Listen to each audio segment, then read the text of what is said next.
Hello friends, welcome back to my channel. आज हम cooperative societies के थर्ड पार्ट के बारे में बात करेंगे, जो कि टाइप्स ऑफ कोऑपरेटिव सोसाइटीज़ है। इसके पहले दो पार्ट्स मैंने ऑलरेडी अपने चैनल पे अपलोड कर दिए हैं, आप चाहे तो वहाँ से जाके देख सकते हैं। पहला टाइप है कोऑपरेटिव सोसाइटी का, वो है कंज्यूमर्स कोऑपरेटिव सोसाइटी। ये इसीलिए बनाई जाती है ताकि कंज्यूमर्स के इंटरेस्ट को प्रोटेक्ट किया जा सके। Members desire of obtaining good quality products at reasonable price, यानी सही सही दाम पे एक अच्छी क्वालिटी का प्रोडक्ट मेंबर्स को मिल पाए। Society aims to eliminate middle man, यानी कि इसका जो मोटिव होता है वो मिडिल मैन को एक तरीके से हटाना होता है। Purchases goods in bulk from wholesalers and sell goods to the members, thereby eliminating middle man को कैसे हटाते हैं? ये लोग जो होते हैं कोऑपरेटिव सोसाइटी के जो मेंबर्स होते हैं वो बल्क में होलसेलर से सामान खरीदते हैं और फिर अपने मेंबर्स को रीजनेबल प्राइसेस पे बेच देते हैं। तो इससे क्या होता है, मिडिलमैन की जो ज़रूरत होती है वो ख़त्म हो जाती है, क्योंकि ये लोग खुद ही सारा सामान खरीद के बेचते हैं। जो भी प्रॉफिट होता है वो कैपिटल, जिस रेशियो में जिन मेंबर्स ने कैपिटल दिया है उसी रेशियो में डिस्ट्रीब्यूट हो जाता है, या फिर किस इंडिविजुअल मेंबर ने कितना परचेज किया है उस हिसाब से भी कैपिटल प्रॉफिट जो है वो डिस्ट्रीब्यूट हो जाता है।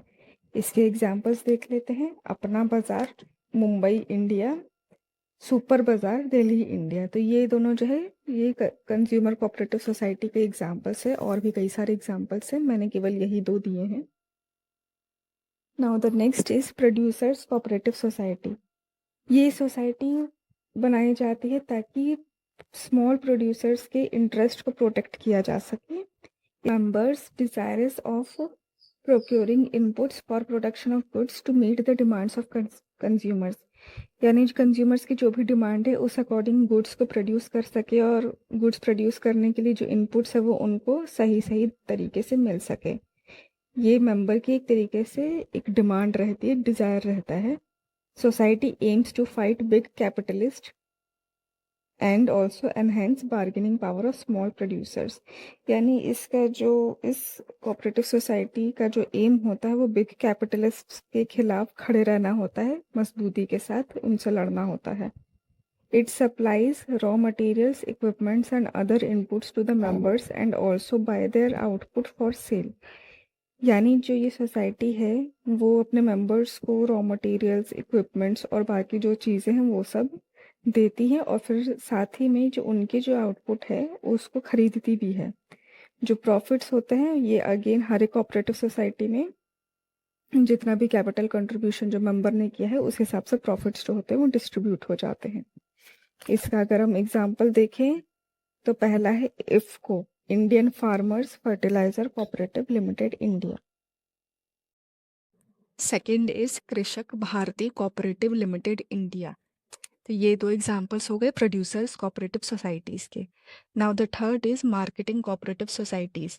These societies are established to help producers in selling their products, यानी जितने भी प्रोड्यूसर्स थे वो अपने प्रोडक्ट्स को सेल कर सके, इसलिए इस सोसाइटी को बनाया जाता है।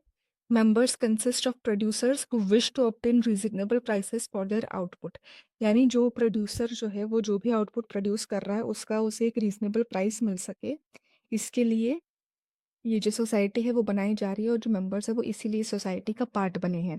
It aims to eliminate middle man and improve competitive position of its members by securing a favourable market for the products, यानी इसका भी मैंने पहले ही बताया था कि ये जो कोऑपरेटिव सोसाइटी है वो मिडिल मैन के वर्क को एक तरीके से एलिमिनेट करने के लिए ही काम कर रही है। तो इधर भी इस कोऑपरेटिव सोसाइटी का भी यही एम है। pools the output of individual members and perform market functions like transport, warehousing, packaging, etc. to sell the output at best possible prices, यानी ये जो कोऑपरेटिव सोसाइटी है वो अपने आउटपुट को सही दाम पर बेच सके, इसके लिए जितने भी मार्केटिंग फंक्शंस है, जो भी ट्रांसपोर्ट हो गया, वेयर हाउसिंग हो गया, पैकेजिंग हो गया, वो सब ये सारे फंक्शंस इस सोसाइटी के मेंबर्स निभाते हैं, पूरा करते हैं। जो भी प्रॉफिट होता है वो अगेन कैपिटल कंट्रीब्यूशन के हिसाब से डिस्ट्रीब्यूट हो जाता है। इसके अगर हम एग्जांपल्स देखें तो अमूल हो गया। अमूल का जो फुल फॉर्म होता है वो आनंद मिल्क यूनियन लिमिटेड होता है। ये गुजरात बेस्ड है और ये एक बहुत ही फेमस डेयरी कोऑपरेटिव है। Second is NCDC, supported cooperative marketing societies in India, यानी ये जो कोऑपरेटिव सोसाइटी है वो जितने भी मार्केटिंग कोऑपरेटिव सोसाइटी है एक तरीके से उनको सपोर्ट करती है। Now the fourth is farmers cooperative societies. Societies are established to protect the interest of farmers by providing better inputs at a reasonable cost। यानी कि इसके नाम में ही दिख रहा है फार्मर। फार्मर्स के इंटरेस्ट को प्रोटेक्ट करने के लिए इस सोसाइटी को बनाया जाता है। अब उनके इंटरेस्ट को कैसे प्रोटेक्ट किया जाता है? एक रीजनेबल प्राइस पे उनको जो इनपुट्स हैं वो दिए जाते हैं, यानी जो भी काम करने वाली जो चीज़ें हैं जो उनकी हेल्प कर सकती है, जो उनको चाहिए, वो सब प्रोवाइड करता है रीजनेबल प्राइस में। जो मेंबर्स होते हैं इसके, जाहिर सी बात है फार्मर्स ही होते हैं। इनका एम होता है to gain the benefits of large scale farming and increase the productivity, यानी कि अपनी प्रोडक्टिविटी जो है उसको बढ़ाना और जो भी लार्ज स्केल फार्मिंग रिलेटेड जो बेनिफिट्स होते हैं वो अचीव करना, उसे लेना। It provides better quality seeds, fertilizers, machinery and other modern techniques for use in cultivation of crops। यानी ये जो सोसाइटी है वो अपने मेंबर्स को एक तरीके से बेटर क्वालिटी सीड्स देती है, फर्टिलाइजर्स देती है, मशीनरी देती है, और जो भी नए नए जो तरीके आते हैं जो फार्मिंग के लिए इस्तेमाल हो सकते हैं, कल्टीवेशन के लिए इस्तेमाल हो सकते हैं, वो सब प्रोवाइड करना।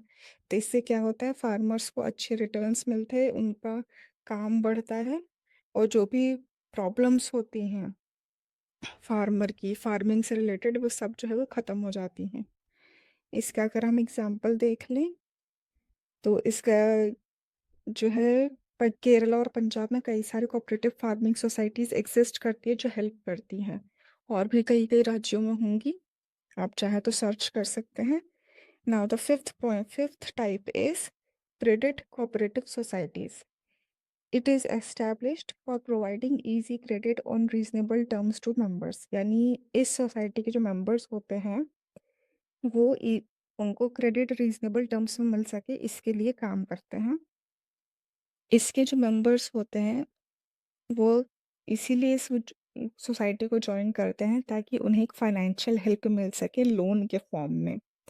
Members person who seek financial help in form of loans aim protect the members from exploitation of lenders who charge high rates of interest on loans।